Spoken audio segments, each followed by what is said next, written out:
Tahun tu kan tahun bunuh budak lelaki. Ni Allah Ta'ala tiba tengok ni. Kalau kita fikir daripada sudut adatnya, logik dengan adat kita lah. Kenapa nak pergi masuk dalam istana Firaun? Kena pergilah tempat yang selamat lagi. Pergi ikut celah-celah apa ni, teluk-teluk mana ke, jumpa dengan orang kampung mana pegang ambil jaga ke, tak. Ni hantar tu masuk dalam istana.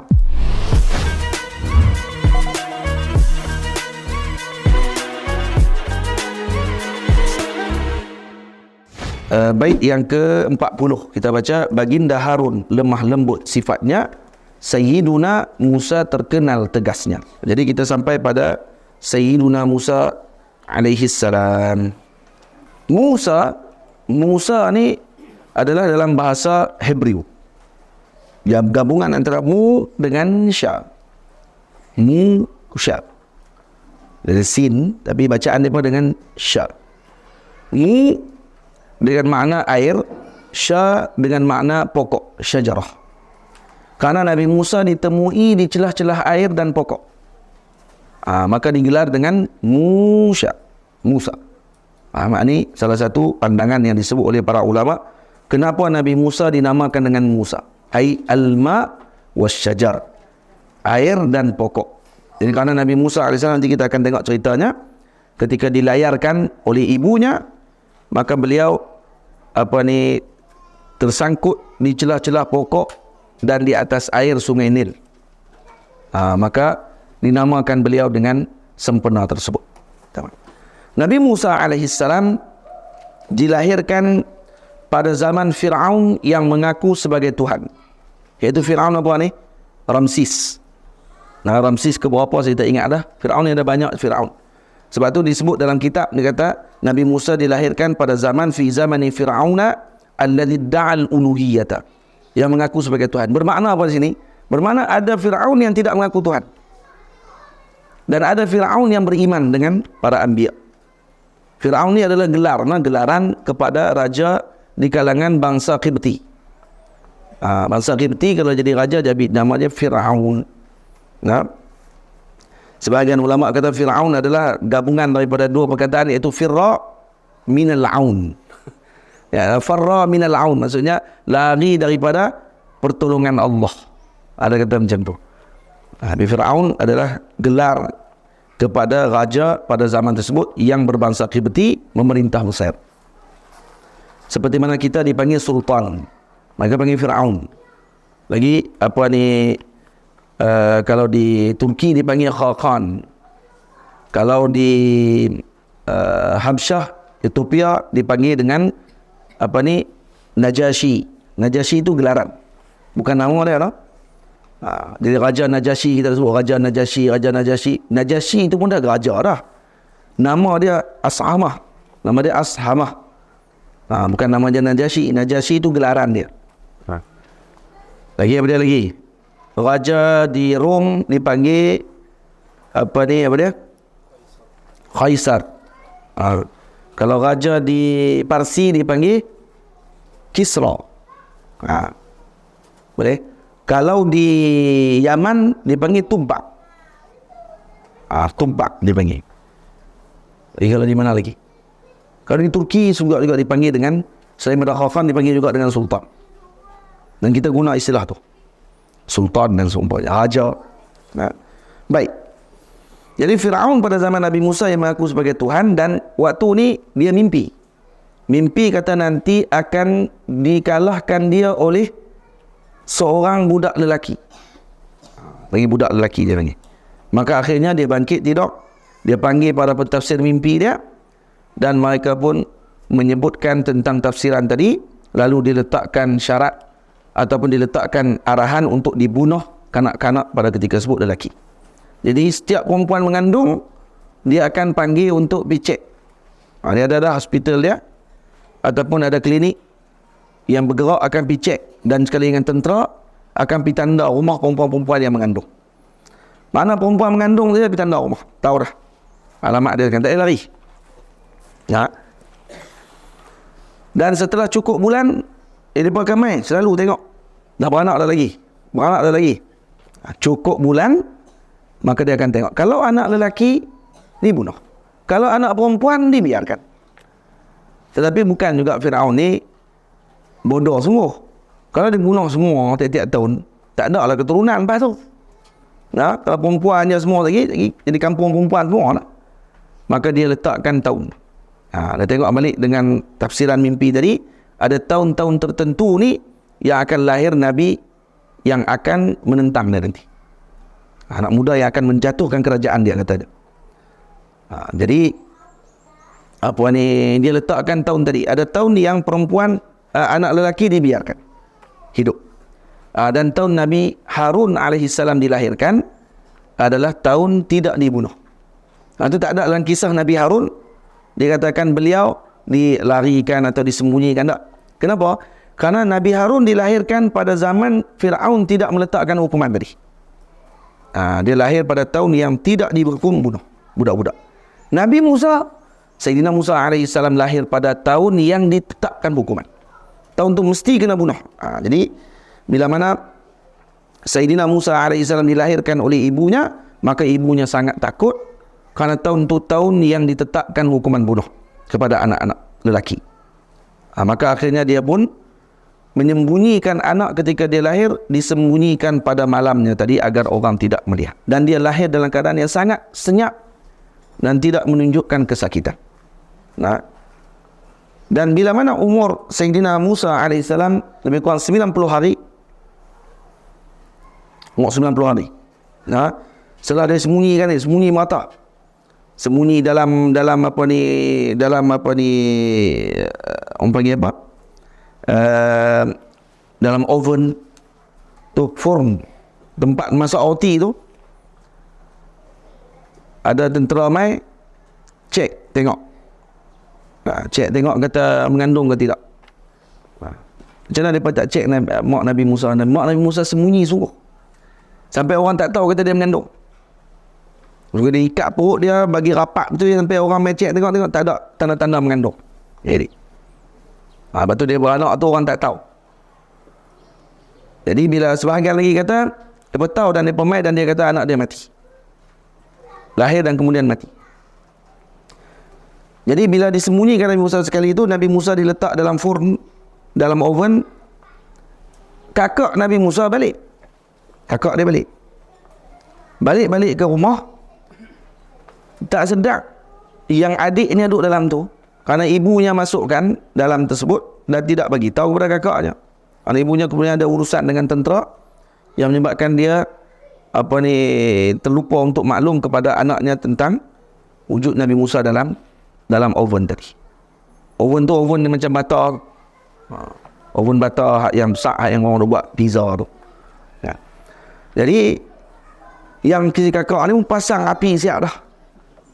Pasang api semua duduk bawah tu, tak tengok dalam lah. Mak masuk menjerit. Habis dah adik kamu. Tengok tak ada apa. Relax. Padahal ada berasap dah habis ni. Panas ni tak kira lah. Tapi Nabi Musa tidak ada sedikit pun masalah. Peluh pun tak. Ini Nabi Allah Musa alaihissalam. Umur 90 hari Allah Ta'ala mewahyukan kepada ibu Nabi Musa untuk meletakkan Nabi Musa dalam tabut, dalam satu bekas kotak, dan dilemparkan dia di ke Allahumma salli ala Sayyidina Muhammad, ke dalam sungai Nil. Tamam? Dan yang kotak ni dibuat oleh Najjar ataupun tukang kayu di Mesir. Kalau tu Sayyidina ibu Nabi Musa kata kepada Najjar tukang kayu tadi, isna' li tabutan wa hakimhu. Katanya, buat aku satu bekas kayu dan jaga-jaga, buat bagi elok sungguh, jangan bagi masuk ayak. Bekas kayu tapi macam sampan, maksudnya itu. Maksudnya dia tak akan masuk ayak dan dia boleh terapung elok. Maka dibuat dengan sangat halus sehingga tidak masuk air ke dalamnya. Dan kemudian setelah mana beliau menyusukan Nabi Musa, dan kemudian dia meletakkan celak pada Nabi Musa, kemudian diletakkan minyak pada tubuh Nabi Musa agar tidak panas, tidak kena dengan cahaya matahari yang boleh menyebabkan kulitnya jadi rosak. Maka diletakkan dalam tabut. Maksudnya lengkap ni kasih ibu ni. Bagi susu dulu, kan pitak tu dah letak pun sempurna elok. Bagi celak dulu, kemudian letak pula dengan lotion tu teman-teman dulu guna minyak lah. Letakkan dengan minyak, diletakkan dalam tabut, kemudian dia menangis sungguh-sungguh dengan kesedihan. Mana akan berpisah dengan anaknya dan dia tak tahu apa akan berlaku. Selepas ni kepada anaknya, mungkin terbalik. Sungai Nil boya saja pun dah besar-besar lah. Sungai Nil boya lagi dengan badak ayak. Tu semua tu kan boleh tengok benda-benda duk belayak saja. Dan dia serahkan kepada Allah. Karena Allah yang akan menjaga. Maka waktu tu ayah Nabi Musa dah wafat. Ayah Nabi Musa wafat ketika umur beliau 40 hari. Maka dibawa dan diletakkan dalam Sungai Nil pada pertengahan malam. Lalu Allah Subhanahu wa taala mengarahkan kepada para malaikat untuk menjaga tabut bekah tadi. Satu pandangan kata selama 40 malam. Dia berlayar 40 malam duduk atas Sungai Nil. Sebahagian lagi mengatakan selama 3 hari. Sebahagian mengatakan 1 hari 1 malam sahaja. Dan itu yang asah. Kata ulama, yang asahnya 1 hari 1 malam. Tabut tadi berlayar. Dan waktu tu Fir'aun, istana Fir'aun. Beliau tu nampak macam mulia. Istana Fir'aun ni ada anak perempuan yang anak perempuan dia kena penyakit kulit. Penyakit kulit ni ketika mana doktor mai cek, doktor di raja ni, doktor di raja Fir'aun ni kira sakan-sakan. Mereka bukan sakat doktor, mereka pun ahli sihir. Dan sama-sama mereka atibak. Dan bila mereka cek anak Fir'aun, mereka kata ubat dia tak ada yang lain melainkan kena mandi Sungai Nil saja setiap hari. Itu ubat dia. Ubat dia ada dalam Sungai Nil. Mandi setiap hari Sungai Nil, maka akan jumpa ubat dia. Sungguh. Sebab mandi setiap hari tu jumpa ubat lepas tu. Ubat dia siapa? Ubat dia Nabi Musa. Pandai cek kata ubat dia Sungai Nil. Dia kena mandi di sungai. Dia ingat mandi sungai itulah menyebabkan kulit dia akan jadi elok. Tak, banyak sebab lain. Setelah tu Fir'aun anak sultan, puteri raja. Puteri raja takkan nak pergi mandi Sungai Nil dengan orang lain. Maka dia buat satu khalij, satu terusan sambung masuk terus ke dalam istana. Dia buat macam ada orang panggil terusan cantik, menyambung daripada Sungai Nil. Air Sungai Nil akan mengalir masuk terus ke dalam istana dan ada kolam besar yang akan digunakan oleh puteri Fir'aun untuk mandi dalam tu bersama dengan dayang-dayang dia. Jadi dia mandi dalam tu lah. Jadi tak payah keluar ke Sungai Nil lah. Air dah masuk dalam. Dan ni yang berlaku ketika tu Nabi Musa alaihissalam yang berada dalam tabut, dalam kotak tadi ni, mengalir berlayar masuk ke dalam kawasan istana. Masuk dalam tu. Ni yang terlekat celah-celah pokok tu. Ada pokok-pokok juga dalam tu. Jadi bila terlekat celah tu lah yang mereka panggil dia dengan Musa. Jadi bila dia ambil tu, mereka pun tengok jumpa dengan budak tadi dalam bekah tadi, maka mereka pun pergi berenang ambil. Sampai dia puteri itulah pergi berenang ambil. Dan bila tengok saja budak buka, dia tengok ada budak yang sangat segak dalam tabut tadi.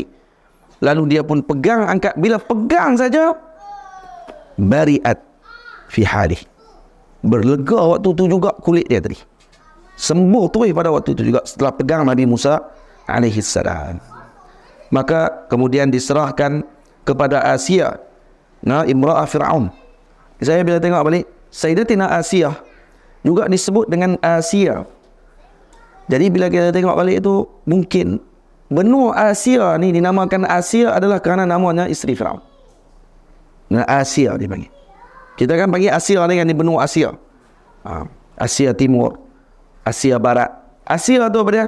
Daripada Sayyidatuna Asia. Namanya isteri Fir'aun. Dan yang ibu angkat Nabi Musa yang beriman kepada Nabi Musa alaihissalam. Ini wali min awliyaillah. Beliau salah seorang wali Allah Ta'ala yang agung. Sayyidatuna Asia atau Asia ketika mana melihat Fir'aun, melihat anaknya ini, Sayyidina Musa, maka jatuh cinta dia dengan Nabi Musa. Kasih tu dia angkat, diciumnya Nabi Musa, dan kemudian dia pun bawa kepada Fir'aun. Tahun tu kan tahun bunuh budak lelaki. Ni Allah Ta'ala tiba tengok ni. Kalau Allah Ta'ala selamat, kalau kita fikir daripada sudut adatnya, logik dengan adat kita lah, kenapa nak pergi masuk dalam istana Firaun? Kena pergilah tempat yang selamat lagi. Pergi ikut celah-celah apa ni, teluk-teluk mana ke, jumpa dengan orang kampung mana pegang ambil jaga ke, tak. Ni hantar tu masuk dalam istana. Ini yang keluar sebahagian orang mengatakan dalam strategi dia berkata apa? Tempat yang paling bahaya adalah tempat yang paling selamat. Di mana tempat yang paling selamat? Yang paling selamat adalah tempat yang paling bahaya. Ini ada sebahagian yang guna kaedah tu. Yang paling selamat adalah tempat yang paling bahaya. Sebab tu kalau ibu ayah semua perasan, kalau baca dalam sirah, Sayyidina Muhammad mengambil tempat pertemuan dengan para sahabat pada permulaan Islam di mana? Al-Arqam bin Abi Al-Arqam. Dar atau rumah Sayyidina Al-Arqam bin Abi Al-Arqam. Kalau kita pergi ke Mekah, rumah tu dekat dengan Darun Nadwah. Tempat perhimpunan Firaun hadhil ummah. Siapa dia? Abi Jahal. Abi Jahal digelar oleh Nabi Firaun hadhil ummah. Firaun umat ni Abi Jahal. Abi Jahal, Abu Lahab, pokok dia tu semua kumpul di mana? Darun Nadwah. Darun Nadwah dengan Dar Al-Arqam ibni Abi Al-Arqam, sahabat Nabi yang umur 16 tahun waktu tu. Sayyidina Al-Arqam bin Abi Al-Arqam masuk Islam umur 16. Dan dia yang bagi rumah dia dekat Nabi umur 16. Tingkatan 4. Kita budak tingkatan 4 lah ni duk gila main PUBG. Aduh PUBG, main bola maki kawan tu, main handset maki kawan, celah kawan tu, keluar ayat-ayat uduh-uduh. Tingkatan 4. Tingkatan 4 tu lah baru duk nak bercinta-cintun, nak jumpa dengan perempuan ni kat sekolah ni. Al-Arqam bin Abi Al-Arqam, rumah dia berhampiran dan berkeliling dengan rumah kufar Quraisy waktu tu. Dan Nabi memilih tempat tu sebagai tempat perhimpunan dengan para sahabat. Nampaklah. Kenapa? Karena orang tak terfikir kata Nabi akan pilih tempat yang paling bahaya di situ. Kalau orang akan mungkin fikir kata Nabi mesti akan pilih tempat yang jauh-jauh. Tak, rupanya duduk kat sebelah-sebelah mereka. Nabi duduk kat situ je. Boleh faham? Firaun, Sayyidina Musa masuk tu dalam istana Firaun. Allah Ta'ala tolak masuk dalam istana Firaun. Yang jaga siapa? Yang jaga Firaun tu. Firaun hak mula nak tolak, tak mampu dia untuk melawan dengan apa yang telah dikehendaki oleh Allah. Tamam? Dah Allah takdir macam tu, dia tak akan boleh lawan. Jadi Sayyidatina Asiyah bila mana bawa masuk Firaun, jumpa dengan Firaun, maka Firaun kata, ya Asiyah, aqafu an yakuna hadzal maulud aduwi wala budda min qatlih. Dia kata, wahai Asiyah, dia kata, aku bimbang. Dia kata, ni Firaun ni ganah-ganah pun main dengan bini jam. Main dengan Sayyidina Asiyah. Sayyidina Asiyah pegang budak lelaki ni, ada pergi bunuh habis semua ni tanpa belas kasihan. Sayyidina Asiyah duk pegang ni, kata, takkan nak bunuh. Ni Allah Ta'ala bagi rezeki kat kita ni, main segok macam ni. Isya kata, aku bimbang. Dia kata Asiyah, saat lagi aku takut lagi budak ni nanti yang akan jadi musuh aku nanti, yang macam mana dalam mimpi aku tadi. Maka Asiyah sebut perkataan yang perkataan tadi diabadikan oleh Allah dalam Al-Quran. Dalam bahasa Arab disebut qurratu ainin li walak. Qurratu ainin li walak.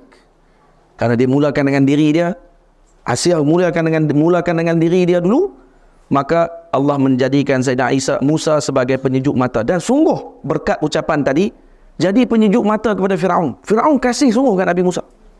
Kasih. Qurratu ainin li walak la taqtuluhu asa an yanfa'ana aw nattakhidahu walada. Janganlah kamu tengok macam mana Asiyah berbahasa dengan suami dia yang kejam. Taqtuluhu. Dia tak kata la taqtuluhu. Tak, dia kata la taqtuluhu. Berguna dengan antum.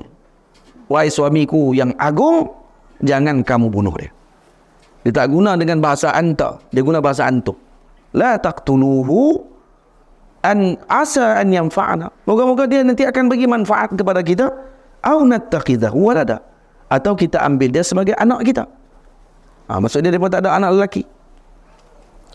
Dan kata Sayyidatina Asiyah, amhil bihi fa huwa indaka fama tatabayyana annahu adu faqtul.